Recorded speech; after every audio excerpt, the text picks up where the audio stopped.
آنے والے اسٹوڈنٹس کو کیا تجویز کرتے ہیں؟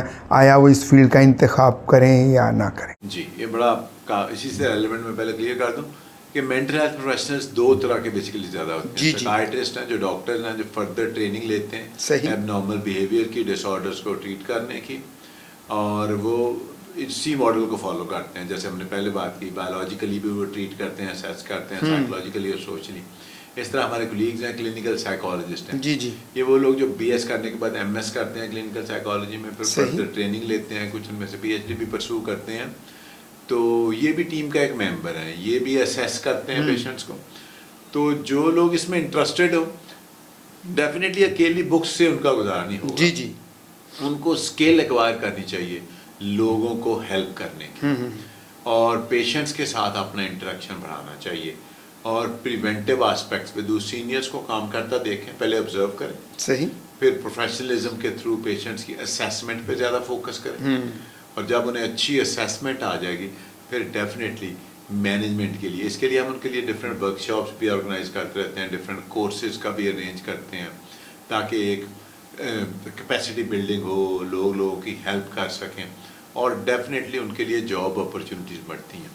سائیکالوجسٹوں کے لیے تو بہت سی آرگنائزیشنز میں، اسیسمنٹ میں، جیلز میں، جیسے یہ جو سیکورٹی والے ادارے ہیں ان سب میں جابز ہیں. پھر آن ورڈ کریٹ بھی ہو رہی ہیں. اس کے علاوہ ڈفرینٹ آرگنائزیشنز میں ہیں، پھر اسکول مینٹل ہیلتھ ہے، پھر پریونٹیو آسپیکٹ میں گڈ پیرنٹنگ ہے، پھر پری میریٹل کاؤنسلنگ ہے، اور پھر انڈسٹریل سائیکالوجی میں اسپورٹ سائیکالوجی ہے. مینی ورائٹیز جو ان کے لیے اویلیبل ہیں، وہ اپنے آپ کو کسی نہ کسی ایک فیلڈ میں، جیسے چائلڈ سائیکالوجی میں بہت اسکوپ ہے پریونٹیو آسپیکٹ میں بھی اور ٹریٹمنٹ کے لحاظ سے. پھر اپنا آپ فردر کیپیسٹی بڑھا سکتے ہیں اسپیچ میں، ریہیبلیٹیشن میں، کسی اور چیز میں اپنے آپ کو ایکسیل کر کے جاب اپرچونیٹیز بڑھتی ہیں.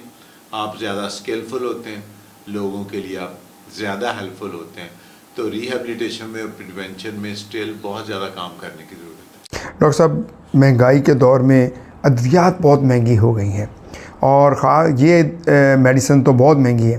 کیا آپ حکومت کو تجویز کرتے ہیں اس حوالے سے، میڈیسن کی پرائس کے حوالے سے کنٹرول کرنے کے حوالے سے؟ جی بالکل آپ کی بات صحیح ہے. واقعی جیسے باقی مہنگائی ہوئی ہے، ادویات بھی مہنگی ہو گئی ہیں، لوگوں کی پہنچ سے باہر ہو رہی ہیں. تو پرائس چیک کنٹرول تو ڈیفینیٹلی حکومتی لیول پہ ہوتے رہنا چاہیے ہمیشہ، ورنہ زیادہ لوگوں کی اور بھی اس سے باہر ہو جائیں گی. لیکن بڑی ڈائیورسٹی ہے، تو ہم بھی ٹرائی کرتے ہیں کہ ہمیشہ لوگوں کو ان کی افورڈیبلٹی کے لحاظ سے ٹریٹمنٹ لکھ کے دیں. اور یہ ادویات لازمی ساری مہنگی نہیں ہوگی، نو ڈاؤٹ علاج لمبا ہوتا ہے، اسٹل چیپر بھی ہیں اویلیبل، اور لوگوں کے لیے سب طرح کے آپشنز ہیں، لیکن لوگوں کے لیے مشکل ہو رہا. آپ کی بات صحیح ہے. اس میں مختلف اور فلانتھراپسٹ لوگوں کو جو لوگ لوگوں کی ہیلپ کرنا چاہتے ہیں تھرو صدقہ زکوٰۃ اور باقی سب چیزیں، ان کو پیشنٹس کو اون کرنے کا کانسیپٹ ہے. جیسے ایپیلیپسی والے پیشنٹس کے، جیسے کچھ اور پیشنٹس کو وہ ڈاکٹر سے پوچھ کے ڈائریکٹلی ان کو ادویات لے دیں مہینے کی، زیادہ اچھا ہے. اور لوگوں کی ہیلپ سے سسٹم ڈیفینیٹلی چلتا ہے اور پریکٹیکل وے میں چلتا ہے. کچھ ایسے لوگ ہیں بھی جو ڈفرینٹ وے میں ہیلپ کرتے ہیں. ہم اپنے ڈپارٹمنٹ میں بھی ٹرائی کرتے رہتے ہیں، اور کچھ این جی اوز بھی ہمیں ہیلپ کر دیتی ہیں، اور گورنمنٹ سیکٹر سے بھی آ جاتی ہیں. کسی نہ کسی طرح مطلب کچھ نہ کچھ لوگوں کا بندوبست ہو جاتا ہے. اچھا ڈاکٹر صاحب، بہت سارے ایسے مخیر حضرات ہوتے ہیں جو چاہتے ہیں کہ ہم ایسے مریضوں کی ہیلپ کریں. آپ کا کوئی ایسا ونگ بنا ہوا ہے جہاں پہ مریضوں کی ہیلپ کی جا سکے؟ آپ کے پاس کوئی ایسی لسٹ تاکہ ہمارے دیکھنے والے آپ کے ساتھ رابطہ کر سکیں؟ جی سر بالکل ہے. ہمارے پاس ڈیفینیٹلی میڈیکل سوشل آفیسر بھی بیٹھتے ہیں، اور این جی او والوں کو بھی ہم نے ایک آفس دیا ہوا ہے. صحیح. ان کے تھرو بھی لوگ ہیلپ کرتے ہیں، جن میں انسداد منشیات والے ہیں اور باقی لوگ ہیں. لیکن ڈائریکٹلی بھی ہم لوگوں کو انکریج کرتے ہیں کہ وہ ان ٹرمز آف کائنڈ، یعنی کہ میڈیسنز ڈائریکٹلی انڈور کے لیے دے دیں، اس کا ایکسپینس چیک کر لیں. اور او پی ڈی میں پیشنٹس آتے ہیں انڈیویجولی، ان کو وہ اون کر کے فالو اپ والے، جیسے اسکیزوفرینیا والے، بائی پولر والے، جن کو لمبے عرصے کے لیے دوائی چاہیے ہوتی ہے، کہ وہ ڈائریکٹلی ان کے آفس سے جا کے لے لیں، تاکہ ایک کلیئرٹی بھی رہے اور ٹرانسپیرنسی بھی رہے. اور ڈائریکٹلی بھی میڈیسن دینا ہم زیادہ انکریج کرتے ہیں. پیشنٹس کو دے دیں، یا ہمارے اپنے پاس بھی ایگزامپلس کی کبرڈ ہے. ایک ہمارے پاس ڈونیشن کی کبرڈ ہے، جو ہمارے وارڈ کے ڈاکٹرز ریگولرلی 2 ڈاکٹرز کی ڈیوٹی ہوتی ہے،